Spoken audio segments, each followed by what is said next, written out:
Endometriosis is derived from the word endometrium, which is the tissue that lines the inner uterus. Women with endometriosis have endometrial tissue that grows outside of the uterus, mainly in the pelvic cavity, ovaries, fallopian tubes, bowel, and the rectovaginal septum.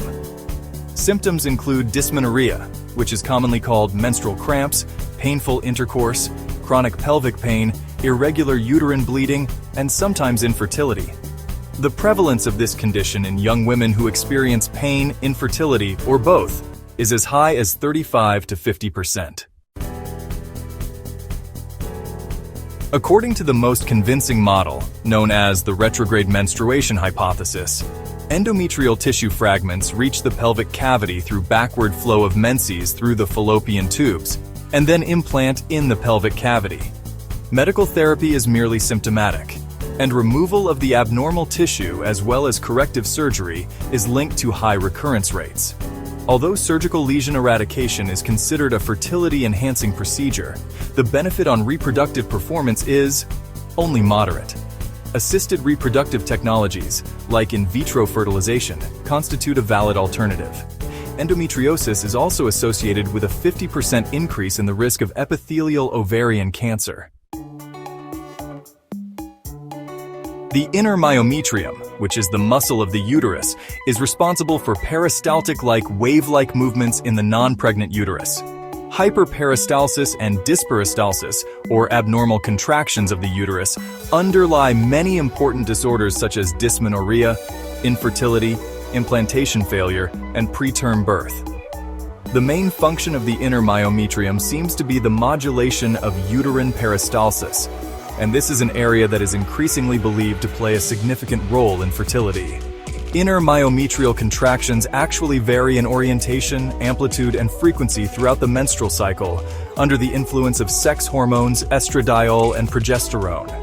Studies have shown that in the follicular phase, which is about the first 14 days of an ideal 28-day cycle, when the ovaries produce mature follicles containing the eggs, specifically the dominant follicle, the one most likely to be ovulated, contractions are predominantly cervico-fundal, meaning they go from the bottom of the uterus, or cervix, toward the top, specifically the fallopian tubes, where fertilization normally takes place. The amplitude and frequency of these contractions increase significantly as ovulation approaches. There is evidence that this helps sperm move toward the far end of the fallopian tubes, where fertilization usually takes place. After ovulation, the uterus undergoes progressive relaxation under the influence of progesterone, reaching its peak during the mid-luteal phase, which is the second 14 days of an ideal menstrual cycle. This may help with proper embryo positioning in the midsection of the uterine cavity, facilitating embryo implantation and also improving the supply of oxygen and nutrients.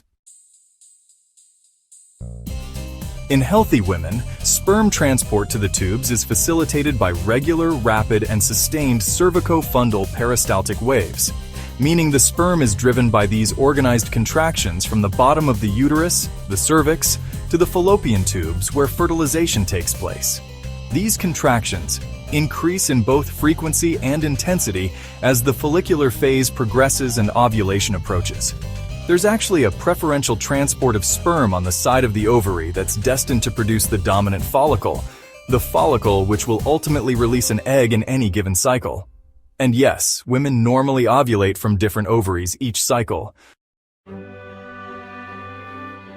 In women with endometriosis, uterine peristalsis is nearly doubled in frequency, but without sustained cervico-fundal peristaltic waves during the early follicular and mid-follicular phases when compared to healthy women. Uterine contractions are dysperistaltic arrhythmic and convulsive in both the early and late follicular phase. There's no directed transport of sperm to the tube on the same side as the dominant follicle, and there is reduced aspiration of sperm from the external cervix into the uterine cavity.